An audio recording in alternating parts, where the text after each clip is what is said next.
बंधु माने आगामी 3 दिन रे आपणक पई विराट झड़ आसुछि। तीनोटी बड़ झटका आपणक समग्र जीवन को परिवर्तन करबाकू जाउछि। एही 3 दिन को हालुका भाबरे नियंतु नाही। जहा घटिबाकू जाउछि ताहा आपणकर स्वप्न ठारू अधिक।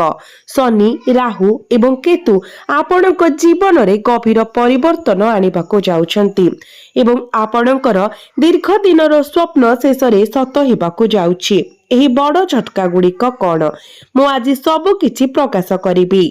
आपणक जीवन को दुईटी बड़ खुशी आसीबा पाई जाउछि, जहा विषय सुनी आपण अत्यंत आनंदित होइछिबे।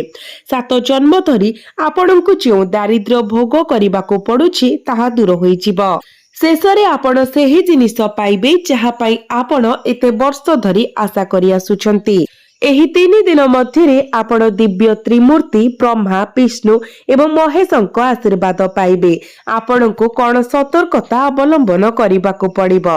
एही वीडियो रे दिया जाइथिबा चेतावनी गुड़िक पालन करबा अत्यंत गुरुत्वपूर्ण, कारण भगवान शनि एक भयंकर रूप धारण करिसंती। आपणको निर्दिष्ट सतर्कता अवलंबन करबाकू पड़िबो। तेबे बंधु माने आगामी 3 दिन आपणक पाई किछि गुरुत्वपूर्ण हासिल करिबार एक अनन्य सुजोग प्रदान करे। ब्रह्मांड एक परिस्थिति प्रस्तुत करिछि जेउठारे एही अल्प समय मध्यरे आपण आगामी 3 वर्ष पाई आपणक जीवनर गति एवं दिग को परिवर्तन करि पारिबे।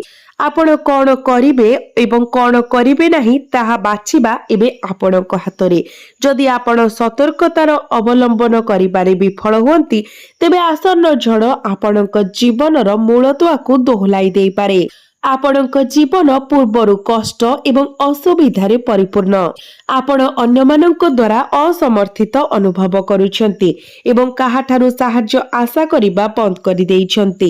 जेहेतु आगामी 3 दिन बड़ परिवर्तनर संभावना रखिछि, तेणु एही सतर्कता को अणदेखा करिबा गंभीर दुर्भाग्य आनी पारे।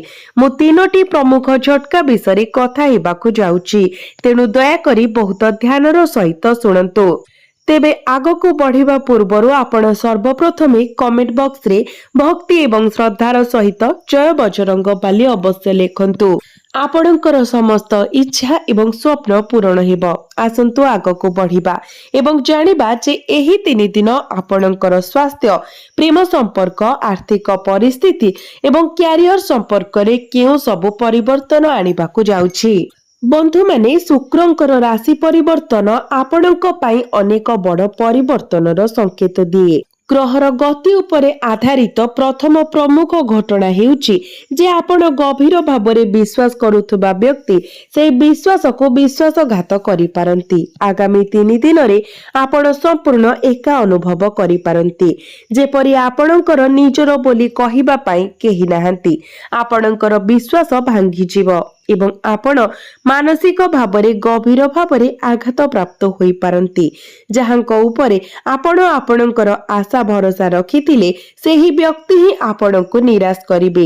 एहा आपणकर हृदय को दोहलाई देई पारे, तेणु आपणको एथि पई प्रस्तुत रहिबाको पड़िबो। द्वितीय प्रमुख घटना विषय कहिबा पूर्वरु मु आपणकर निद्राहीन राति, चिंता एवं चापर समस्या विषय आलोचना करिबी। कारण हेउछि राहु। राहु आपणक भितरे एक अस्थिर इच्छा को जाली देउछि एवं आपणको भूल मार्ग रे नै जाउछि। आपण जीवन प्रति असंतुष्ट अनुभव करूछंती एवं एही ध्यानर अभाव आपणको एक भूल निष्पत्ति नेबाको मध्य बाध्य करि पारे। आगामी 3 दिन मध्यरे आपण एपरि एक निष्पत्ति नै पारंती जहा आपणकर जीवन को एक जीवंत नरक रे परिणत करि पारे। आपण कोनसी तरबरिया किंबा भूल निष्पत्ति नेबा उचित नुहे। कहा उपरे अंध भावरे विश्वास करंतु नाही। परिवार सदस्य किंबा बाहर लोकंक उपरे नुहे। जदि कोनसी निष्पत्ति नेबार आवश्यकता अछि तेबे आपणकर जीवन साथींक सहित परामर्श करंतु। जेहेतु केतु एठारे अवस्थित आपणकर जीवन साथी मूल्यवान परामर्श देई पारिबे। ଏବଂ ଆପଣ କେବଳ ସେମାନଙ୍କ କଥା ଶୁଣିବା ପରେ ଆଗକୁ ବଢ଼ିବା ଉଚିତ। ଗୋଟିଏ ଭୁଲ ନିଷ୍ପତ୍ତି ଆପଣଙ୍କର ଜୀବନ ଏବଂ ବ୍ୟକ୍ତିଗତ ମଙ୍ଗଳ ପାଇଁ ବିପର୍ଯ୍ୟୟକାରୀ ପ୍ରମାଣିତ ହୋଇପାରେ। ସମ୍ଭାବ୍ୟ ଭାବରେ ଆପଣଙ୍କୁ ଋଣର ଗଭୀର କୁଆପଥର ଭିତରକୁ ଟାଣି ନେଇପାରେ। ଆପଣ ଗୁରୁତ୍ୱପୂର୍ଣ୍ଣ ଅନାବଶ୍ୟକ ଖର୍ଚ୍ଚ କରିବାକୁ ପ୍ରଲୋଭିତ ହୋଇପାରନ୍ତି, ହୁଏତ ଭାବପ୍ରବଣତା କିମ୍ବା ଅନ୍ୟମାନଙ୍କୁ ପ୍ରଭାବିତ କରିବାର ଇଚ୍ଛା ଦ୍ୱାରା ଚାଳିତ।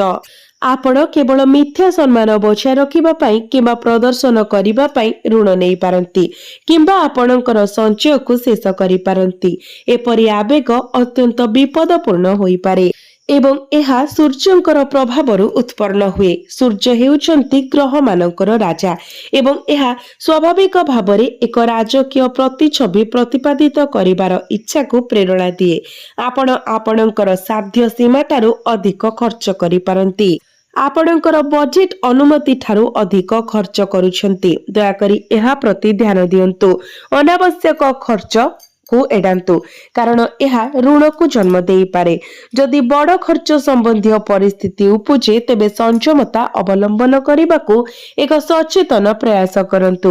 ଦୁଇଟି ମହାନ ଆନନ୍ଦର ପ୍ରତିଶ୍ରୁତି ଅଛି ଯେଉଁ ଦ୍ୱାରକୁ ଆପଣ ସ୍ଥାୟୀ ଭାବରେ ବନ୍ଦ ହୋଇଯାଇଥିଲା ବୋଲି ଭାବୁଥିଲେ। ଏକ ବିଷୟ ଯାହା ସମାପ୍ତ ହୋଇଗଲା ପୁଣି ଖୋଲିବାକୁ ଯାଉଛି।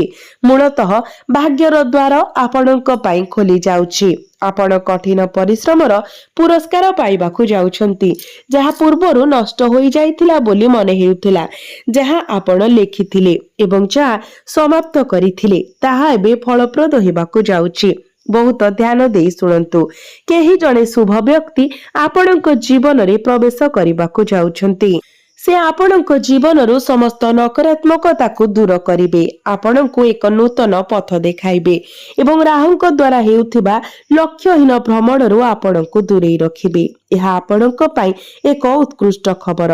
ତେଣୁ ଆଗାମୀ ଦିନରେ ଯଦି କେହି ଆପଣଙ୍କୁ ଅଟକାନ୍ତି, ବିରୋଧ କରନ୍ତି କିମ୍ବା ସତର୍କ କରନ୍ତି ତେବେ ସେମାନଙ୍କ ପ୍ରତି ସନ୍ଦେହ କରନ୍ତୁ ନାହିଁ। ବିଚାର କରନ୍ତୁ ଯେ ସେମାନେ ଦିବ୍ୟ ଈଶ୍ୱରଙ୍କ ଦ୍ୱାରା ପ୍ରେରିତ ଜଣେ ଶୁଭେଚ୍ଛୁ ହୋଇପାରନ୍ତି, ହୁଏତ ଭଗବାନ ଶନିଙ୍କ ଦ୍ୱାରା ପ୍ରେରିତ ଜଣେ ଦୂତ। ଆପଣ କଣ ମନେ ରଖିବା ଉଚିତ? ପ୍ରଥମ ଏବଂ ସର୍ବୋପରି ଆପଣଙ୍କର ବିଷୟଗୁଡ଼ିକୁ ଗୋପନ ରଖନ୍ତୁ। କାହାକୁ କିଛି ପ୍ରକାଶ କରନ୍ତୁ ନାହିଁ। ଆପଣଙ୍କର ଭବିଷ୍ୟତ ଯୋଜନା, ଆପଣଙ୍କର ଆର୍ଥିକ କିମ୍ବା ଆପଣଙ୍କର ସ୍ୱପ୍ନ ବିଷୟରେ ବିବରଣୀ ଦିଅନ୍ତୁ ନାହିଁ। ସେହିପରି ଆପଣଙ୍କର ଦୁର୍ବଳତା ମଧ୍ୟ କାହା ସମ୍ମୁଖରେ ପ୍ରକାଶ କରନ୍ତୁ ନାହିଁ। ଏହି ସତର୍କତା ଅବଲମ୍ବନ କରନ୍ତୁ କାରଣ ଆପଣଙ୍କ ଜୀବନରେ ଗୁପ୍ତ ଶତ୍ରୁଙ୍କର ଅଭାବ ନାହିଁ। ଏହି ଗୁପ୍ତ ଶତ୍ରୁମାନେ ଅପେକ୍ଷା କରି ରହିଛନ୍ତି, ନିରନ୍ତର ଆପଣଙ୍କୁ ବିଚାର କରୁଛନ୍ତି। ଆପଣ କଣ ଖାଆନ୍ତି, କଣ ପିଅନ୍ତି ତାହା ଦେଖୁଛନ୍ତି ଏବଂ ଆପଣଙ୍କର ସ୍ୱପ୍ନ ଏବଂ ବ୍ୟାଙ୍କ ବାଲାନ୍ସ ଖୋଜିବାକୁ ମଧ୍ୟ ଚେଷ୍ଟା କରୁଛନ୍ତି। ଯଦି ସେମାନେ ଜାଣିପାରନ୍ତି ତେବେ ସେମାନେ ଆପଣଙ୍କ ବିରୁଦ୍ଧରେ ପଦକ୍ଷେପ ନେବେ। ତେଣୁ ପ୍ରତ୍ୟେକ ଜିନିଷକୁ ଗୋପନୀୟ ଏହି ସମୟକୁ ମୂଲ୍ୟ ଦିଅନ୍ତୁ। ଆପଣ ସମସ୍ତ କ୍ଷେତ୍ରରେ ସଫଳତା ପାଇବେ। ଏହା ଲାଭ, ଆର୍ଥିକ ଲାଭ, ଶିକ୍ଷା, ନିଯୁକ୍ତି କିମ୍ବା ବ୍ୟବସାୟିକ ଉଦ୍ୟମ ପାଇଁ ନୂତନ ସୁଯୋଗ ହେଉ, ଆପଣଙ୍କ ପାଇଁ ନୂତନ ପଥ ଖୋଲିଯିବ। ଆପଣଙ୍କୁ କେବଳ ଏହି ସମୟର ସର୍ବାଧିକ ଉପଯୋଗ କରିବାକୁ ପଡ଼ିବ। ଏହି ସମୟର ସର୍ବାଧିକ ଉପଯୋଗ କରିବା ଉଚିତ କାରଣ ନକ୍ଷତ୍ର ଗୁଡ଼ିକ ଆପଣଙ୍କ ପକ୍ଷରେ ଅଛନ୍ତି। ଆପଣଙ୍କର ଆର୍ଥିକ ସ୍ଥିତି ପୂର୍ବ ତୁଳନାରେ ଉନ୍ନତ ହେବ। ତେଣୁ ଆପଣ ଆପଣଙ୍କ ପ୍ରିୟଜନଙ୍କ ସହିତ ଗୁଣାତ୍ମକ ସମୟ ବିତାଇବାକୁ ଚେଷ୍ଟା କରନ୍ତୁ। ଆପଣ ଆନ୍ତରିକ ଶାନ୍ତି ଏବଂ ପରିପୂର୍ଣ୍ଣତା ଅନୁଭବ କରିବେ। ଆପଣ ଆପଣଙ୍କ ପିଲାକୁ ପାଠପଢ଼ା କିମ୍ବା ଚାକିରି ପାଇଁ ବିଦେଶ ଯିବା ପାଇଁ ଆବଶ୍ୟକୀୟ ପ୍ରକ୍ରିୟା ମଧ୍ୟ ଆରମ୍ଭ କରିବା ଉଚିତ। ସେମାନଙ୍କର ସ୍ୱପ୍ନ ଖୁବ୍ ଶୀଘ୍ର ସାକାର ହେବାକୁ ଯାଉଛି। ଏହି ସମୟ ଏକ ଅତ୍ୟନ୍ତ ସୁଖଦ ଅଭିଜ୍ଞତା ହେବାର ପ୍ରତିଶ୍ରୁତି ଦିଏ। ଯଦିଓ ଏହା ଏକ ବ୍ୟସ୍ତବହୁଳ ସମୟ ହେବ, ଆପଣଙ୍କର କଠିନ ପରିଶ୍ରମ ଆପଣଙ୍କୁ ଆପଣଙ୍କର ଲକ୍ଷ୍ୟ ହାସଲ କରିବାକୁ ଏବଂ ମହାନ ସଫଳତା ହାସଲ କରିବାକୁ ନିଶ୍ଚିତ କରିବ। ଏହା ଚାକିରି ବ୍ୟବସାୟ କିମ୍ବା ଶିକ୍ଷା ହେଉ ଆପଣ ଯେଉଁ କ୍ଷେତ୍ରରେ ଅନୁସରଣ କରୁଛନ୍ତି ସେଥିରେ ଲାଭ ନିଶ୍ଚିତ। ଗ୍ରହ ସଂଗ୍ରଚନା ବର୍ତ୍ତମାନ ସମ୍ପୂର୍ଣ୍ଣ ଭାବରେ ଆପଣଙ୍କ ପକ୍ଷରେ ଅଛି। କେବଳ ନିଶ୍ଚିତ କରନ୍ତୁ ଯେ ଆପଣ ଯୋଜନା ବିନା କୌଣସି କାର୍ଯ୍ୟ ହାତକୁ ନିଅନ୍ତି ନାହିଁ। ଉପଯୁକ୍ତ ଯୋଜନା ସଫଳତା ସୁନିଶ୍ଚିତ କରେ। ତରବରିଆ କିମ୍ବା ବିଶୃଙ୍ଖଳାରେ ନିଷ୍ପତ୍ତି ନେବା କିମ୍ବା ପଦକ୍ଷେପ ନେବାରୁ ଦୂରେଇ ରୁହନ୍ତୁ, କାରଣ ଏହା କରିବା ଦ୍ୱାରା ସମାପ୍ତିର ଦ୍ୱାର ଦେଶରେ ଥିବା କାର୍ଯ୍ୟଗୁଡ଼ିକ ନଷ୍ଟ ହୋଇପାରେ। ଏହା ସହିତ ବାସସ୍ଥାନ ପରିବର୍ତ୍ତନ ସମ୍ପର୍କିତ ଯୋଜନା ପ୍ରସ୍ତୁତ ହୋଇପାରେ ଏବଂ ଆପଣ ଏହି ପ୍ରୟାସରେ ସଫଳ ହେବେ। ଏକ ଶୁଭ ପାରିବାରିକ ଘଟଣା ଯେପରିକି ବିବାହ କିମ୍ବା ନିର୍ବନ୍ଧ ସମ୍ପର୍କରେ ଏକ ଗୁରୁତ୍ୱପୂର୍ଣ୍ଣ ବିକାଶ ମଧ୍ୟ ରୂପ ନେବାର ସମ୍ଭାବନା ଅଛି। ଏହା ଏକ ସୁନ୍ଦର ସମୟ ପ୍ରମାଣିତ ହେବ। ଆପଣଙ୍କ ପରିବାରରେ ବିବାହ ସମ୍ପର୍କରେ ଆଲୋଚନା ହୋଇପାରେ ଏବଂ ଏକ ଉପଯୁକ୍ତ ଜୀବନସାଥୀ ପାଇଁ ଆପଣଙ୍କର ସନ୍ଧାନ ସଫଳ ଭାବରେ ସମାପ୍ତ ହୋଇପାରେ। ଏହା ବ୍ୟତୀତ ନିକଟ ଅତୀତରେ ଆପଣ ଯେଉଁ କଠିନ ପରିଶ୍ରମ କରିଛନ୍ତି ତାହା ଏବେ ଉତ୍କୃଷ୍ଟ ଫଳାଫଳ ପାଇବାକୁ ଯାଉଛି। ଯେକୌଣସି ବାଧା କିମ୍ବା ପ୍ରତିବନ୍ଧକ ସତ୍ତ୍ୱେ ଆପଣ ଆପଣଙ୍କର ସମସ୍ତ ଗୁରୁତ୍ୱପୂର୍ଣ୍ଣ କାର୍ଯ୍ୟ ସଫଳତାର ସହ ସମାପ୍ତ କରିବେ। ସମ୍ପର୍କ ଗୁଡ଼ିକ ଅଧିକ ସୁସଙ୍ଗତ ହେବ ଏବଂ ଅତୀତର ନକାରାତ୍ମକ ଭୁଲ ବୁଝାମଣାର ସମାଧାନ ହେବ। ପରିବାର ମଧ୍ୟରେ ଥିବା ଯେକୌଣସି ଭୁଲ ବୁଝାମଣା ଦୂର ହେବାକୁ ଯାଉଛି, ଯାହା ଘରେ ଖୁସିର ବାତାବରଣ ସୃଷ୍ଟି କରିବ। ଗୁରୁତ୍ୱପୂର୍ଣ୍ଣ କଥା ହେଉଛି ଯେଉଁମାନେ ସନ୍ତାନ ପାଇବାକୁ ଚାହୁଁଛନ୍ତି ସେମାନେ ଶୀଘ୍ର ପିତାମାତା ହେବାର ଆନନ୍ଦ ଅନୁଭବ କରିପାରିବେ। ଗ୍ରହ ସମାପନ ଏହି ସମ୍ଭାବନାକୁ ସୂଚାଇ ଦିଏ। ଯେଉଁମାନେ ଏପର୍ଯ୍ୟନ୍ତ ସନ୍ତାନ ପାଇନାହାନ୍ତି ବର୍ତ୍ତମାନର ସମୟ ଏଥିପାଇଁ ଅନୁକୂଳ। ମୁଁ ସତର୍କତାର କିଛି ଶବ୍ଦ ମଧ୍ୟ ବାଣ୍ଟିବାକୁ ଚାହୁଁଛି। ଅତ୍ୟଧିକ ଆତ୍ମବିଶ୍ୱାସ କେତେକ ସମୟରେ ଆପଣଙ୍କ ସମସ୍ୟାର ମୂଳ କାରଣ ହୋଇପାରେ। ଏହା ହୃଦୟଙ୍ଗମ କରିବା ଗୁରୁତ୍ୱପୂର୍ଣ୍ଣ ଯେ ଅତ୍ୟଧିକ ଆତ୍ମବିଶ୍ୱାସ ଜଟିଳତା ସୃଷ୍ଟି କରିପାରେ। ଯୋଜନା ଗୁଡ଼ିକୁ ବାସ୍ତବତାରେ ପରିଣତ କରିବା ପାଇଁ କଠିନ ପରିଶ୍ରମ ଆବଶ୍ୟକ। ତେଣୁ ଆପଣ କ'ଣ କରିବା ଉଚିତ? ପ୍ରଥମେ ଆପଣଙ୍କ କଥାରେ ମଧୁରତା ଆଣନ୍ତୁ, ଭଲ ଭାବରେ କଥା ହୁଅନ୍ତୁ ଏବଂ ଅନୁଚିତ ବ୍ୟବହାରକୁ ଏଡ଼ାନ୍ତୁ। ଖରାପ ଆଚରଣ ହେଉଛି ଆପଣଙ୍କ କିଛି କାର୍ଯ୍ୟ ଅସମ୍ପୂର୍ଣ୍ଣ ରହିବାର ଏକ କାରଣ। ଭଲ ଆଚରଣ ଏବଂ ଏକ ସୁଖଦ ସ୍ୱର ବଜାୟ ରଖନ୍ତୁ ଏବଂ ଆପଣଙ୍କ କାମ କିପରି ସଫଳ ହୁଏ ତାହା ଦେଖନ୍ତୁ। ଆଉ ଏକ ସତର୍କତା ହେଉଛି ଆପଣଙ୍କର ପଡ଼ୋଶୀମାନଙ୍କୁ ନେଇ। ଏହି ସମ୍ପର୍କରେ ସୁସ୍ଥ ଦୂରତା ବଜାୟ ରଖନ୍ତୁ। ବିରୋଧୀମାନେ ଉପର ହାତ ହାସଲ କରିବାକୁ ଚେଷ୍ଟା କରିପାରନ୍ତି, କିନ୍ତୁ ଯଦି ଆପଣ ଆତ୍ମନିର୍ଭରଶୀଳ ରୁହନ୍ତି ତେବେ ସେମାନେ ଆପଣଙ୍କ ବିରୁଦ୍ଧରେ ଠିଆ ହୋଇପାରିବେ ନାହିଁ। ଆପଣଙ୍କର ଗୁପ୍ତ କଥା ଗୁଡ଼ିକ ଯେପରିକି ଆପଣଙ୍କର ଜୀବନ ଲକ୍ଷ୍ୟ କିମ୍ବା ବର୍ତ୍ତମାନର ପ୍ରକଳ୍ପ ଅନ୍ୟମାନଙ୍କ ସହିତ ସେୟାର କରନ୍ତୁ ନାହିଁ। ଏହି ବିଷୟ ଗୁଡ଼ିକୁ ନିଜ ପାଖରେ ରଖନ୍ତୁ। ଆପଣଙ୍କର ଗୁପ୍ତ କଥା ଗୁଡ଼ିକ ସେୟାର କରିବା ହେଉଛି ସଫଳତା ହାସଲ କରିବା ପାଇଁ ସଂଘର୍ଷ କରିବାର ଏକ କାରଣ। ତେଣୁ ବୁଦ୍ଧିମାନ ହୁଅନ୍ତୁ ଏବଂ ଆପଣଙ୍କର ବ୍ୟକ୍ତିଗତ ବିଷୟ ଗୁଡ଼ିକୁ ପ୍ରକାଶ କରନ୍ତୁ ନାହିଁ। କେବଳ ଆପଣଙ୍କର ବାଛିଥିବା କ୍ଷେତ୍ରରେ ଆଗକୁ ବଢ଼ନ୍ତୁ। ଆପଣ ଯାହା କରୁଛନ୍ତି ତାହା ଭଲ, ଏହି ମାନସିକତା ସହିତ ଆଗକୁ ବଢ଼ନ୍ତୁ ଏବଂ କଠିନ ପରିଶ୍ରମ କରନ୍ତୁ। ସଫଳତା ଆପଣଙ୍କର ହେବ ଏବଂ ଆପଣ ମହାନ ସଫଳତା ହାସଲ କରିବେ। ଏହା ସହିତ ସଚେତନ ରୁହନ୍ତୁ ଯେ ଏହି ସମୟରେ କୋର୍ଟ ମାମଲା କିମ୍ବା ସରକାର ସମ୍ବନ୍ଧୀୟ ମାମଲା ଗୁଡ଼ିକ ଜଟିଳ ହୋଇପାରେ। ଏପରି ମାମଲା ଗୁଡ଼ିକ ଠାରୁ ଦୂରତା ରଖିବା ଏବଂ ସେଗୁଡ଼ିକୁ ବର୍ତ୍ତମାନ ପାଇଁ ସ୍ଥଗିତ ରଖିବା ଭଲ ହେବ। ଜଟିଳତା କିମ୍ବା ଭୁଲ କାମ କରିବାକୁ ନେଇପାରୁଥିବା ଯେକୌଣସି ଜିନିଷରେ ଫସି ରହିବାରୁ ବଞ୍ଚନ୍ତୁ। ଆପଣଙ୍କ ପାଇଁ ଆପଣଙ୍କର ବଜେଟ୍ ସନ୍ତୁଳିତ ଏବଂ ଆପଣଙ୍କର ଆବଶ୍ୟକତା ସହିତ ସମନ୍ୱିତ ରଖିବା ଅତ୍ୟନ୍ତ ଗୁରୁତ୍ୱପୂର୍ଣ୍ଣ। ଆପଣଙ୍କ ପିଲାମାନଙ୍କ କାର୍ଯ୍ୟକଳାପ ଉପରେ କଡ଼ା ନଜର ରଖନ୍ତୁ। ଏହା ଆପଣଙ୍କୁ ଲାଭ ଦେବ ଏବଂ ନିଶ୍ଚିତ କରିବ ଯେ ସେମାନେ ଉପଯୁକ୍ତ ମାର୍ଗଦର୍ଶନ ପାଇବେ।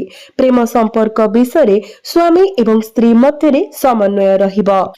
ଯେକୌଣସି ବିଦ୍ୟମାନ ମତଭେଦ କିମ୍ବା ଭୁଲ ବୁଝାମଣା ସମାଧାନ ହେବ ଏବଂ ଘରେ ଏକ ଖୁସିର ପରିବେଶ ପରିପୂର୍ଣ୍ଣ ହେବ। ଆପଣ ଆପଣଙ୍କ ଜୀବନ ସାଥୀଙ୍କ ଠାରୁ ପୂର୍ଣ୍ଣ ସମର୍ଥନ ପାଇବେ। ଭିଡିଓରେ ପୂର୍ବରୁ ଉଲ୍ଲେଖ କରାଯାଇଥିବା ପରି ଯଦି ଆପଣ ଅବିବାହିତ ଅଟନ୍ତି ତେବେ ଏକ ଭଲ ବିବାହ ପ୍ରସ୍ତାବ ଆପଣଙ୍କ ପାଖକୁ ଆସିପାରେ। ଶୁଭ ଘଟଣା କିମ୍ବା ଉତ୍ସବ ଆରମ୍ଭ ହୋଇପାରେ ଏବଂ ଘରେ ବିବାହ ସମ୍ପର୍କିତ ଆଲୋଚନା ହୋଇପାରେ। ଅବିବାହିତ ବ୍ୟକ୍ତିଙ୍କ ପାଇଁ ଉପଯୁକ୍ତ ଜୀବନ ସାଥୀ ଖୋଜିବା ସଫଳତାର ସହିତ ସମାପ୍ତ ହୋଇପାରେ। ଯଦି ଆପଣ କାହାକୁ ପ୍ରେମ କରୁଛନ୍ତି ତେବେ ଆପଣ ଖୋଲାଖୋଲି ଭାବରେ ଆପଣଙ୍କର ଭାବନା ପ୍ରକାଶ କରିବା ଉଚିତ। ଯଦି ଆପଣ ଏହାକୁ ଆଗକୁ ବଢ଼ାଇବାକୁ ଚାହାନ୍ତି ତେବେ ବିବାହ ଏକ ସମ୍ଭାବନା ଥିବାର ଦୃଢ଼ ସୂଚନା ଅଛି। ପିଲାମାନଙ୍କ ସମ୍ବନ୍ଧୀୟ ସମସ୍ୟାକୁ ନେଇ ଆପଣଙ୍କ ଜୀବନ ସାଥୀଙ୍କ ସହିତ କିଛି ସାମାନ୍ୟ ଝଗଡ଼ା ହୋଇପାରେ, କିନ୍ତୁ ଏହା ସର୍ବନିମ୍ନ ପ୍ରୟାସରେ ଶୀଘ୍ର ସମାଧାନ ହୋଇଯିବ। ଯଦିଓ ଏହି ମତଭେଦ ଦେଖାଯାଇପାରେ, ପିଲାମାନଙ୍କ ସମସ୍ୟା ବିଷୟରେ ଅତ୍ୟଧିକ ଦୁଃଖିତ ହେବାର ଆବଶ୍ୟକତା ନାହିଁ। ମୋଟାମୋଟି ଭାବରେ ପାରିବାରିକ ପରିବେଶ ସୁଖଦ ରହିବ ଏବଂ ସ୍ୱାମୀ ସ୍ତ୍ରୀଙ୍କ ମଧ୍ୟରେ ସମ୍ପର୍କ ସୁସଙ୍ଗତ ରହିବ। ଆପଣ ବନ୍ଧୁମାନଙ୍କ ସହିତ ଏକ ପାରିବାରିକ ସାକ୍ଷାତକାର ମଧ୍ୟ ଆୟୋଜନ କରିପାରନ୍ତି। ଏହା ଏକ ଅନୁକୂଳ ସମୟ ଆପଣଙ୍କ କ୍ୟାରିୟର ଏବଂ ବ୍ୟବସାୟ ସମ୍ପର୍କରେ। ଆପଣ ନୂତନ ଉଚ୍ଚତାରେ ପହଞ୍ଚିବାକୁ ପ୍ରସ୍ତୁତ। ଯଦି ଆପଣ ଚାକିରି, ଇଣ୍ଟରଭ୍ୟୁ କିମ୍ବା ପରୀକ୍ଷା ପାଇଁ ଆସିଛନ୍ତି ତେବେ ଆପଣ ସକାରାତ୍ମକ ଫଳାଫଳ ହାସଲ କରିବେ। ସମ୍ଭାବ୍ୟ ଭାବରେ ଆପଣ ଚାହୁଁଥିବା ଚାକିରି ଆପଣଙ୍କୁ ପ୍ରାପ୍ତି ହେବ। ସବୁଠାରୁ ଗୁରୁତ୍ୱପୂର୍ଣ୍ଣ କଥା ହେଉଛି ବର୍ତ୍ତମାନ ବେକାର ଥିବା ଲୋକମାନେ ଚାକିରି ସୁରକ୍ଷିତ କରିବା ପାଇଁ ଅନେକ ସୁଯୋଗ ପାଇବେ। ଆପଣଙ୍କୁ କେବଳ ଆପଣଙ୍କ ରାସ୍ତାରେ ଆସୁଥିବା ସୁଯୋଗ ଗୁଡ଼ିକର ଫାଇଦା ନେବାକୁ ପଡ଼ିବ। ସେଗୁଡ଼ିକୁ ଆପଣଙ୍କ ହାତରୁ ଖସିଯିବାକୁ ଦିଅନ୍ତୁ ନାହିଁ। ବେତନଭୋଗୀ ବୃତ୍ତିଗତମାନେ ସେମାନଙ୍କ ମାଲିକ ଏବଂ ଉପରିସ୍ଥ ଅଧିକାରୀଙ୍କ ଠାରୁ ସମର୍ଥନ ପାଇବେ, ଯାହାଦ୍ୱାରା ପଦୋନ୍ନତି କିମ୍ବା ଦରମା ବୃଦ୍ଧି ହେବାର ସମ୍ଭାବନା ଅଛି। ଏହା ସେମାନଙ୍କ ପାଇଁ ଏକ ଅନୁକୂଳ ସମୟ ଏବଂ ଗୁରୁତ୍ୱପୂର୍ଣ୍ଣ ଶୁଭ ଖବର ପାଇବାର ସମ୍ଭାବନା ବହୁତ ଅଧିକ। ତେଣୁ କଠିନ ପରିଶ୍ରମ କରିଚାଲନ୍ତୁ ଏବଂ ସଫଳତା ସୁନିଶ୍ଚିତ। ଏହି ସମୟରେ କୋଠା କିମ୍ବା ସମ୍ପତ୍ତି କ୍ଷେତ୍ରରେ ଜଡ଼ିତ ବ୍ୟକ୍ତିମାନେ ଏହି ସମୟ ମଧ୍ୟରେ ଭଲ ଲାଭ ପାଇବେ। ତଥାପି ଆପଣଙ୍କର ଗୁରୁତ୍ୱପୂର୍ଣ୍ଣ ଫାଇଲ ଏବଂ ଡକୁମେଣ୍ଟ ଗୁଡ଼ିକୁ ସୁରକ୍ଷିତ ରଖିବା ପାଇଁ ଯତ୍ନବାନ ହୁଅନ୍ତୁ, କାରଣ ସେଗୁଡ଼ିକ ହଜିଯିବା କିମ୍ବା ଚୋରି ହେବାର ଆଶଙ୍କା ରହିଛି। ବିଶେଷ କରି ଆର୍ଥିକ କାରବାର ସମ୍ପର୍କରେ ସତର୍କତା ଅବଲମ୍ବନ କରନ୍ତୁ। ଯଦିଓ ଏହା ଆର୍ଥିକ ଲାଭର ସମୟ, ଅନେକ ସୁଯୋଗ ସୃଷ୍ଟି ହେଉଛି ଏବଂ ଅନୁକୂଳ ଆର୍ଥିକ ସମନ୍ୱୟ ସହିତ ଆପଣଙ୍କୁ ଅର୍ଥ ମାମଲାକୁ ବିଚକ୍ଷଣତାର ସହିତ ପରିଚାଳନା କରିବାକୁ ପଡ଼ିବ। ପୂର୍ବରୁ ବ୍ୟବସାୟିକ ଲାଭର ସମ୍ଭାବନା ଅନୁକୂଳ ନଥିଲା, କିନ୍ତୁ ସମୟ ବଦଳି ଯାଇଛି ଏବଂ ଆପଣ ଏବେ ଉତ୍କୃଷ୍ଟ ଫଳାଫଳ ହାସଲ କରିବାକୁ ଯାଉଛନ୍ତି। ଆପଣଙ୍କର ବ୍ୟବସାୟ ଦ୍ରୁତ ଅଭିବୃଦ୍ଧି ପାଇଁ ପ୍ରସ୍ତୁତ ଏବଂ ଲାଭ ସୁନିଶ୍ଚିତ। ସଫଳତା ଆପଣଙ୍କର ହେବ। ଆପଣଙ୍କ କ୍ୟାରିୟର ଏବଂ ବ୍ୟବସାୟ ପାଇଁ ଦୃଷ୍ଟିକୋଣ ବହୁତ ସକାରାତ୍ମକ। ଶେଷରେ ଆପଣଙ୍କର ସ୍ୱାସ୍ଥ୍ୟ ସମ୍ପର୍କରେ ଚିନ୍ତା କରିବାର କୌଣସି ଆବଶ୍ୟକତା ନାହିଁ।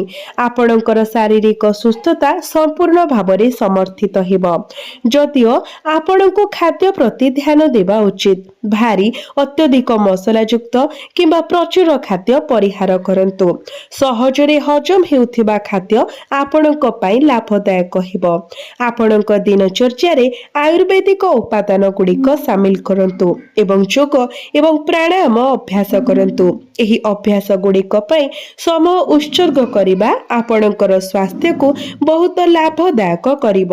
ଆପଣ ଚାପମୁକ୍ତ ରୁହନ୍ତୁ, ସବୁ କିଛି ଭଲ ହେବ। କେବଳ ଶୁଭ ଫଳାଫଳ ଆପଣଙ୍କ ପାଇଁ ଅପେକ୍ଷା କରିଛି। ତେଣୁ ଆପଣ କିଛି ଚିନ୍ତା ନ କରି, କୌଣସି କଥାକୁ ନ ଡରି ନିଜର ଲକ୍ଷ୍ୟ ପଥରେ ଆଗେଇ ଚାଲନ୍ତୁ।